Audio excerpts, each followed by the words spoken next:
बोल साचे दरबार की जय, बोल बांके बिहारी लाल की जय, बोल श्री सतगुरुदेव भगवान की जय।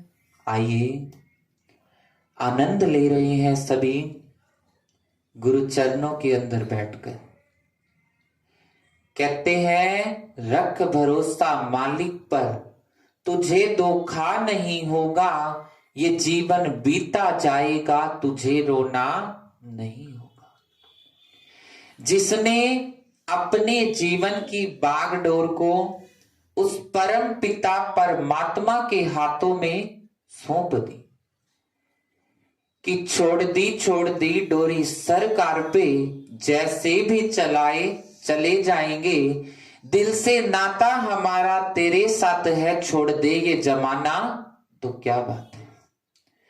जिसने अपनी बागडोर जीवन की उस प्रभु के हाथों में सौंप दी कि मेरे प्रभु अब हार हो या जीत हो आपकी, कि हार होगी तो प्रभु बेइज्जती भी आपकी और जीत होगी वाह वाह भी आपकी। ऐसा जीवन के अंदर हमारे हो, जो विश्वास श्रद्धा सहित और वासना रहित होकर प्रभु चरणों के अंदर आ जाते हैं, अपने जीवन को लगा देते हैं, तो उनके सब काम प्रभु अपने आप ही करते हैं। बड़े सुंदर शब्द भी लिखे हैं, गुरां दे सहारे जी दी जिंदगी, ओ घबरावे फिर क्यों मेरे मनोवा, ओ घबरावे फिर क्यों। गुरां दे सहारे जी दी जिंदगी, ओ घबरावे फिर क्यों मेरे मनोवा, ओ घबरावे फिर क्यों।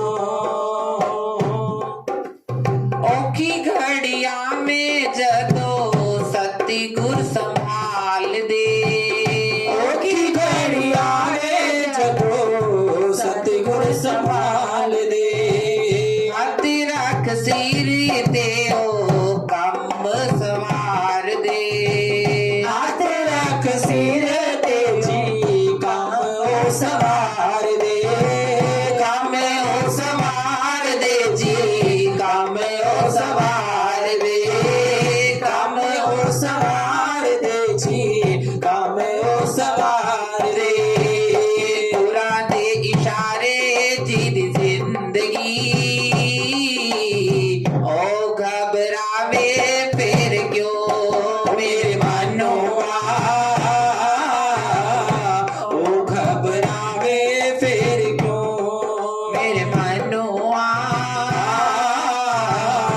ओ घबरावे फिर क्यों। जिसने जीवन की बागडोर सौंप दी कि जीत तुम्हारे हाथों में, हार तुम्हारे हाथों में। कि आपको एक बात बताएं, दो शिष्य प्रभु चरणों के अंदर सेवा करने के लिए जाया करते, और जब सेवा कर कर वापिस घर की तरफ जाते तो संत उनको प्रसाद दिया करते। एक दिन क्या हुआ, एक शिष्य की तबीयत खराब हो गई। दूसरा शिष्य गया सेवा करने, तो संत जी के पास जब गए तो संत जी कहने लगे कि आज वो दूसरा शिष्य नहीं आया। वो कहने लगे कि उसकी तबीयत खराब हो गई। उस शिष्य ने सेवा की, संत जी ने जाते जाते उसे प्रसाद के रूप में आम दिया और कहा कि आधा आम तुम रखना और आधा दूसरे शिष्य को देना। प्रसाद दिया। घर गए, पत्नी को बताया कि संत जी ने प्रसाद दिया है, आधा मेरा है आधा उसका है। प्रसाद जब पत्नी के हाथों में दिया तो पत्नी कहने लगी कि सेवा करने के लिए आप गए थे तो प्रसाद उसको क्यों देना है। कहते नहीं, संत जी ने कहा है कि आधा उसको देना आधा तुम रखना। पत्नी कहने लगी नहीं, सेवा आप करो प्रसाद उसको दे। पूरा आम दोनों ने खा लिया, लास्ट में बची गुटली। पत्नी कहने लगी संत जी ने कहा है ना कि आधा उसको देना, तो चाहे वो गुटली दे आओ, अब हमने तो फेंकनी है, तुम्हारा नियम भी हो जाएगा, संत जी की बात भी रखी जाएगी। तो गुटली लेकर शिष्य दूसरे शिष्य के पास गया, कहा कि आज मैं सेवा करने के लिए गया तो संत जी ने तेरे लिए भी ये प्रसाद के रूप में गुटली दी है। जो उस शिष्य की घरवाली थी वो बड़ी धर्म विचार की थी। वो शिष्य कहने लगा कि आज मैं सेवा पर नहीं गया, मेरे प्रभु ने मुझे याद तो किया। पत्नी कहने लगी कि ये गुटली प्रसाद के रूप में भेजी है। वो शिष्य कहने लगा कि अब ये गुटली का हम क्या करें। पत्नी कहने लगी कि संत की हर बात के अंदर कोई ना कोई राज जरूर होता है, इस गुटली के अंदर भी उनका आशीर्वाद है। शिष्य कहने लगा ये गुटली का क्या करोगी।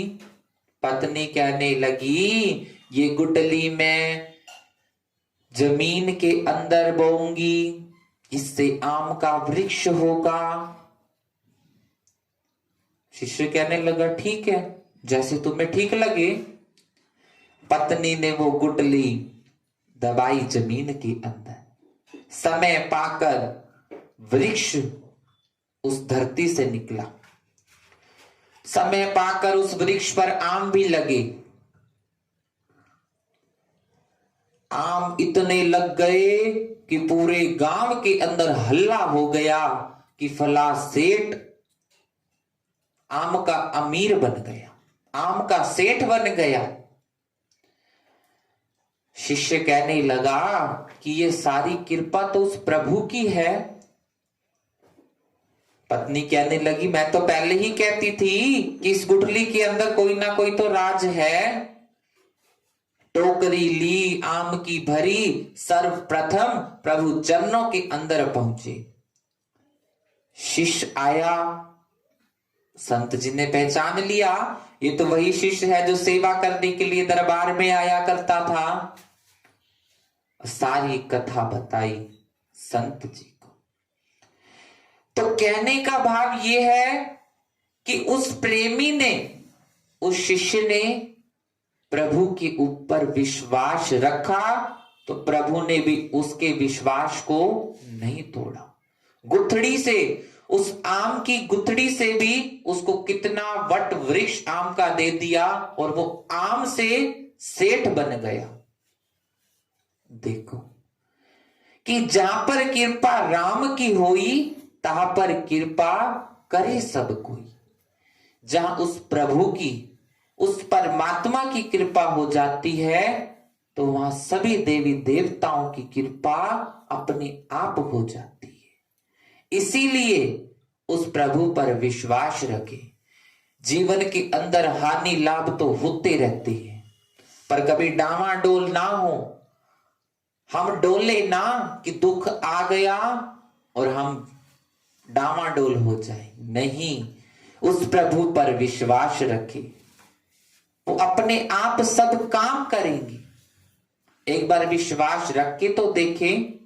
तभी संतों ने लिखा है तू रख भरोसा मालिक पे, तुझे धोखा नहीं होगा, ये जीवन बीता जाएगा, तुझे रोना नहीं होगा।